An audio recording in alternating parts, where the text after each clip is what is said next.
PFR Scoreboard and another big night of high school football. And Wayne, we start tonight. I believe Anthony Jumonville, or he might have been joking. Andrew Jumonville, right? Andrew Jumonville. He might have been joking this afternoon, but he tweeted out that he couldn't find his number 3 jersey. Well, neither could Highland. Yeah. Boy, I set you up for that one. Yeah, you did. Let's start with the Battle of the Bridge. It's a good thing for Coach Marsh and the Mustangs that somebody found that number 3 jersey for him before the game tonight. Munster and Highland. It was supposed to be a really, really big game and a close game. It was far from that. Let's check out some of the action, Wayne. What a first half for Munster and Jumonville. Highland go get off to a good start with a nice kickoff return on the opening kickoff, but really, I didn't see this coming, but we should have saw that Munster was playing better last week, but they took Highland apart. They really did, and you know, our correspondent at the game there, Gary Graben, and I were talking, and I went to this one, and you know, Gary said, well, we kind of should have seen this coming because of the competition that Munster played as opposed maybe to Highland, but Jumonville really, really played well. Took command of this one, and you know, just had a great day. This young man, remember this name? Yeah. Jalen Scott. He had a huge first half. Huge first half. 7 catches, 147 yards, and a touchdown in the first half. Jumonville, 10 out of 25 throwing for 225 in the first half. Boy, a little stop and go there. There, look at that again. A little dance. Boy, Wayne, he's a big kid, too. Yes, he is. He's got a great-looking frame. Stanley, they've got another weapon in the backfield in Dylan Bullock. Just outstanding performance from Munster tonight. Nice throw there. Jumonville really just had composure. He took over this particular game. You know, this was a big surprise. Not the fact that Munster won, but by the score that they won by. Without a doubt. I think this was really, this was just domination. Look at that, just a dart to his receiver there. That was. Beautiful Excellent throw. job. Stepped into that one. Was a little fortunate that wasn't picked off. Yes. As the defender for Highland had the angle. Nice cut back behind the block. You know, Danny Stanley, of course, still there running the football. 47-6, Munster with the conference win to start conference play. They're at Andrean next week. Highland will try to rebound against Clark. Well, I told you last night I was going with the Valpo defense and the Crown Point defense, right? Right, yes you did. And the Valpo defense didn't show up tonight either. Didn't show up, right? Kudos to LaPorte, though. This was a great game. I mean, you had, you know, two diverse teams here because Valpo's defense was always dominant for them this year. And then they found an offense. They scored points. And then you had LaPorte on offense just driving the ball down the field constantly. And running the ball methodically, long drives. Valpo couldn't stop Whereas Valpo hit a lot of big plays. Yes. Yes. In fact, Valpo LaPorte from Viking Field. Let's check out some of the action. In fact, Valpo's opening play of the game tonight was an 80-yard touchdown, I think, from Zach Jones. Nice crowd shot. Nice and light. Look at that line. I think there goes Zach Jones right there. Off right guard and tackle, and he's going to go to the house. And you went into tonight thinking if the Vikings could score 38 points, they were going to win the football game. But that did not happen. Brennan Long. Boy, he had an excellent game tonight. Nice run. Yeah, he did. And LeFew had a good ball game throwing the ball to James Basaki right there. Here's a rare LaPorte pass. They didn't need many passes. Mark Haynes with a nice catch for the Slicers. That was a good hit where the ball came, but a great catch from Brennan Long. Kudos to LaPorte's offense, man. They got it done. Valpo took a 38-24 lead in this game, Wayne. But the Slicers came back and scored in the final half minute and went for two on the option left. And look at Longo, boy. I tell you, look at that. yeah, Beautiful blocking. And I really, give credit to the coaching staff at LaPorte. You're on the road. You can either go for the tie or the win. They chose to go for the win. They had confidence in their offensive line and their quarterback, and they got the job done. Valpo continued to score, building at 38-24 lead. Lichtenberger had a TD run. Lefteridge had a TD run. But the two-point conversion with 17 seconds left, LaPorte wins on the road to start the DAC season undefeated. It really is. And, this is only week 3. This still bodes well for Valpo because they have shown now that they can put points on the board. There's no doubt about it. But, boy, this is a huge win on the road at Valpo for LaPorte.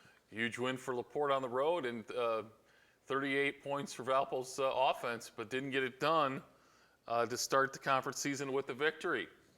Let's go out to Demery Stadium.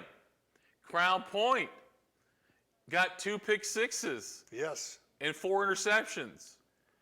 Zach Stewart had 3 of them. And couldn't get the job done tonight. Yes. Let's go to the highlights. Bulldogs and Pirates. Oh, and we're at Maryville if we start with the band shot. Yes. but I'll tell you, Crown Point came out and scored points in the first half and into the third quarter, but Maryville just didn't quit. Beautiful night for football, folks, wasn't it? It really was. There's I think one. There's Zach Stewart. Yep. Taking it the other way. I think I said last night I thought Crown Point would get some turnovers and turn them into scores, but I didn't think that they'd give up 41 points. No, I didn't either. Look at that beautiful cutback. I believe that is Tyler Gomez, 48 yards for the touchdown. Tyler Gomez has been something offensively that the Bulldogs have found running the football. There's another. Cameron Wright had 4 TD passes. He had a couple of interceptions tonight. 4 interceptions. 4 TD passes. Well, and he's got to play through it. I mean, he's getting experience. The varsity game moves faster than the JV game. He's got to not be tentative, keep throwing the ball. He's got Kirkland out there who had 3 touchdown passes at least tonight, 3 touchdown catches. So, I mean, he's got weapons. He's got to play through the rough spots. He did tonight. Yep. And beautiful pass. Grayson Link there with a nice pass. Crown Point built the lead, just like Valpo. Crown Point was buoyed by the red check mark, but just couldn't hold on. Your buddy won't talk to you. I'm telling you, nobody wants to be picked. Crown Point and Valpo were looking good at about 9:15. Yeah, that's right. That's right. Just didn't continue. All right, how about Griffith and Hobart starting conference play tonight? Another quarterback with a huge night. Huge night. Michael Wolf just really played well for Hobart, and Griffith really had no answer tonight.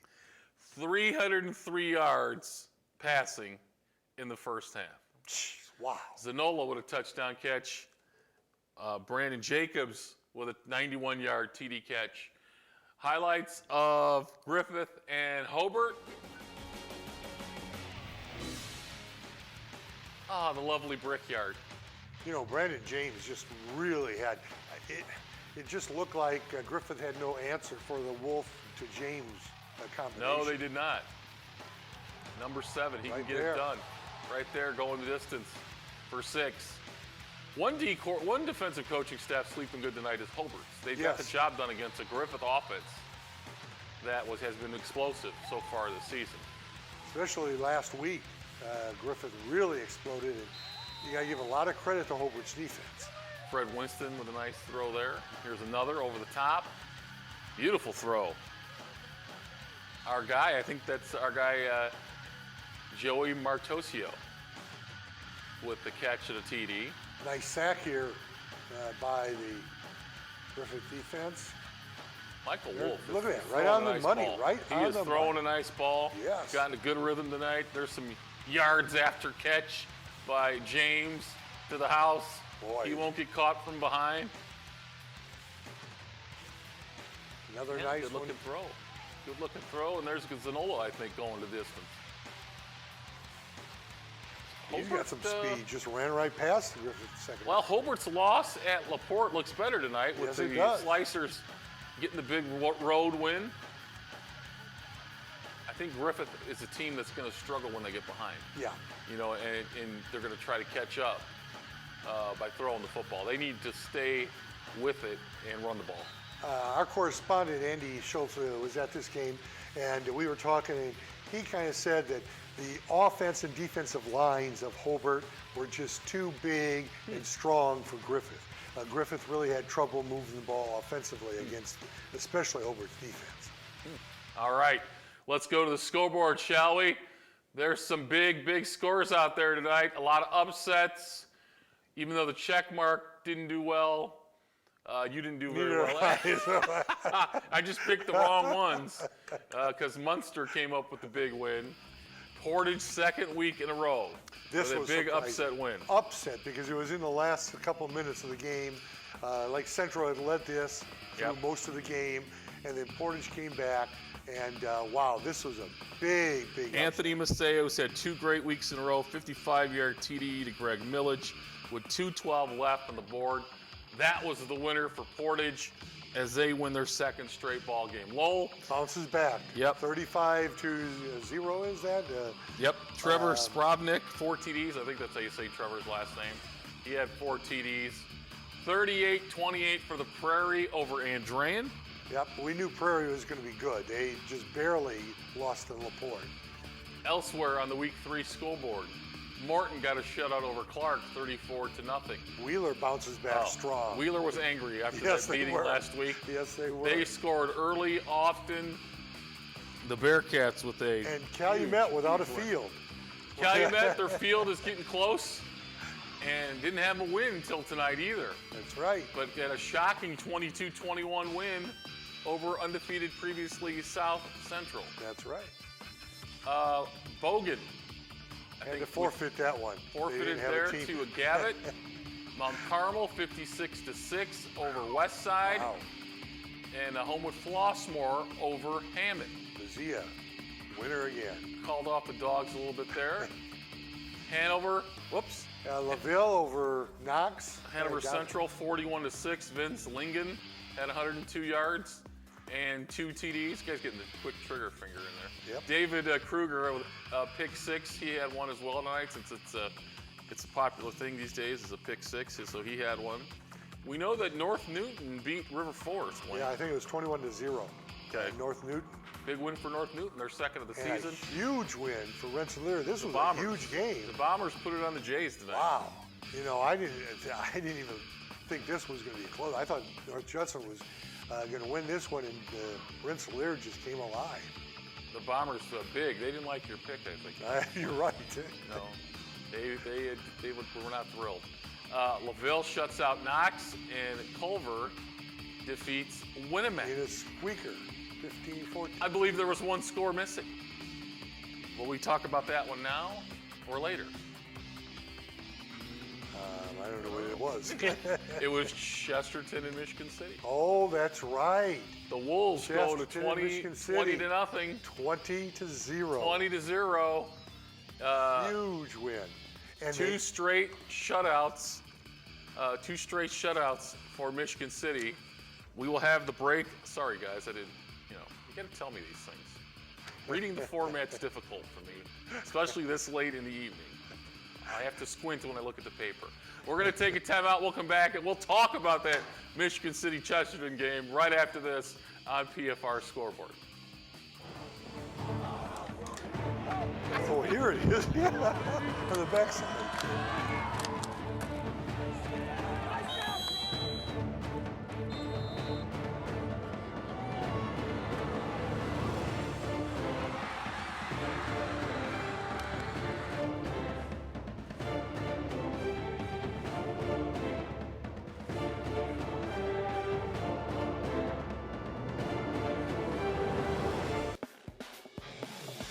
For more information on everything prep football, visit us on Facebook or on Twitter at PFR Sports. We talked last night about the Michigan City-Chesterton game, and would City have the mental toughness to, if they had a lead in the second half, to continue to play good football and close that game out? And they were mighty impressive tonight. 2 straight shutouts after their defense gave up some points and some yards in their opener to Griffith. Wow, Michigan City, very impressive tonight against Chesterton. I was impressed with them because they were on the road, which is even tougher to go into Chesterton. And last week they played Northridge. I'm not sure how good Northridge was. This was a statement game for Michigan City. They came out, they shut out a Chesterton team that could put points on the board. And boy, oh boy, I'm really impressed with Coach Mason, what he's done over there. Oh, what a job. Michigan City, obviously a lot of sports is psychological, it's attitude. Right. And quite a job with 2 straight shutouts. And tonight getting really against an outstanding defensive team. Just listening to what was going on, I know that I think Michigan City might have caught Chesterton off guard a little with the hurry up when they got down deep into Chesterton territory. Maybe caught them off guard a little with the hurry up and then got in the end zone. Marquise Hurt had a touchdown. Michael McCullough ran for some good yards tonight. But the story's got to be their defense. Yes. 2 straight shutouts in a row. We knew that they had skilled players on the offensive side of the ball. But defensively, 2 straight shutouts for that defense, they've got to be very, very happy at this point with that. We think this is the first time Michigan City's beaten Chesterton since 1995. Wow. 20 years, Wow. 21 years ago. So that is quite the victory for City.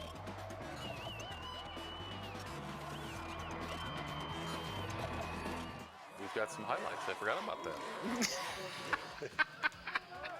And this was Here, speak of Michael McCullough. There's some Chesterton defense right there. Running side to side here, but the Michigan City defense gets them out of bounds. That's right. I love Chesterton's offense, man. If you can run that option and string them out. Although City runs a little bit of the same kind of run game. Nice pass by McAuliffe. Look at that. Good tackle. Marquise Hurt committed to Ball State already. Putting the hurt on those guys. Jeez, There's Kane Vesey. Oh, you can't teach that. That was a nice move. Some gang tackling. Excellent tackling. I think this was a this was a 0-0 first quarter. Went back and forth early with both teams' defenses dominating. You know what makes their offense tough is not only do they have 2 Division I backs in the backfield, but McAuliffe can throw the ball, but he also can run the ball. Right. They've got a lot of options. A lot of options you have to defend.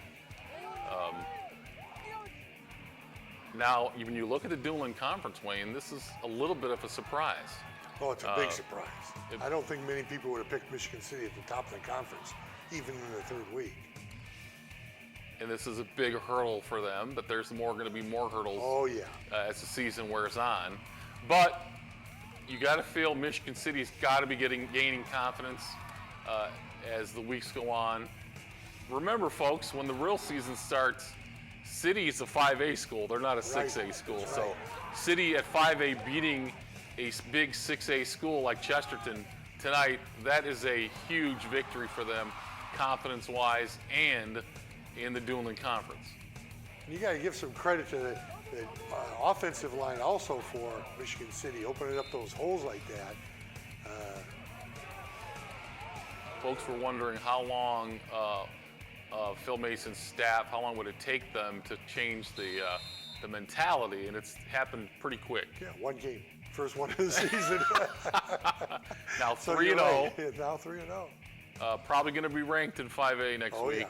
They should be. I think they were just outside the top 10. And you know, if you're thinking Michigan City down the road in the 5A playoffs, you're thinking Munster, you're thinking Mishawaka. Right. Mishawaka got throttled tonight by Cathedral. Did they? And Cathedral, I think, got pushed to 6A just because they win so much. So, yeah, big, huge win tonight. Now, Valpo at Michigan City. So no, there's no easy Fridays in the Duneland. No, there really isn't. Valpo will be coming off a tough, heartbreaking loss in the final 17 seconds. And you got to really play every week in the DAC, so we'll see how Michigan City responds next week. Time for some rapid-fire scores on PFR Scoreboard. We'll take you through them all that we have. Portage stuns Lake Central, beat him in the sectional, beat him again tonight. Anthony Maceo, another huge night for the Red Indians as they win tonight. City shuts out Chesterton. Right, and Crown Point and Maryville play very close, but then at the end, Maryville just kind of steps aside and wins that one. Valpo falls to LaPorte, 2-point conversion, 17 seconds left for LaPorte after they score to win the ball game. Lowell happier tonight. They're happier tonight on Route 2. Much happier. 35-0. New Prairie comes in and plays very well against Andrean. Hobart with a nice win over Griffith. And look at the Morton Clark. Mount Carmel and home at Flossmoor getting those Illinois wins tonight. Yep. I didn't want to mention that. But Morton doing a nice job on Clark. Nice win for Coach spelled Bus. correctly. Wheeler is there. And I was really surprised. This one, North Newton really played well. That's a good defensive effort. They've played good defense this year. But hey, that doesn't mean anything week to week. We saw that tonight. LaVille shutting out Knox. And Culver, surprising win. Yeah, Culver with a 1-8 Culver with a nice win. You forgot to pick Boone Grove and Whiting tomorrow night? Tomorrow night? Yeah. I'm picking Whiting. You need played yet. They haven't played. You need it. Whiting. We'll see you next Thursday for another edition of PFR. Good night. Pinnacle Hospital is a collaboration between physicians and medical practitioners providing care in a private, personal setting. Pinnacle Hospital offers both inpatient and outpatient care, including laboratory and imaging services. Pinnacle Hospital in Crown Point. Who is the dark afraid of? His name is Tim. When you report a power outage, Tim and linemen like him respond to the call.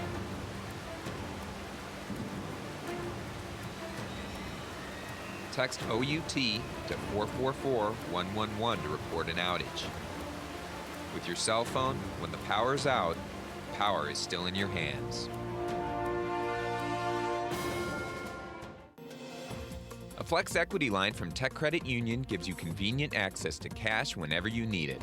This home equity loan features a low introductory rate and no closing costs. Tech Credit Union is an equal housing lender and is federally insured by the National Credit Union Administration. Learn more at techcu.org or call Tech Credit Union at 800-276-TECH. Programming on Lakeshore Public Television is provided by Strack and Van Til Food Market. Custom decorated cakes, breads, and baked goods right from the oven. Domestic meats and artisan cheeses in every store. 7 days a week, fresh is more than just a word. Strack and Van Til, built around you. Captioning for PFR and PFR Scoreboard is provided by Voice to Print Captioning, LLC. Wardrobe for PFR and PFR Scoreboard provided by Gosser Corporate Sales Incorporated. Custom embroidery, screen, and digital printing. Further support provided by Fahrenheit 212 Restaurant and Bar.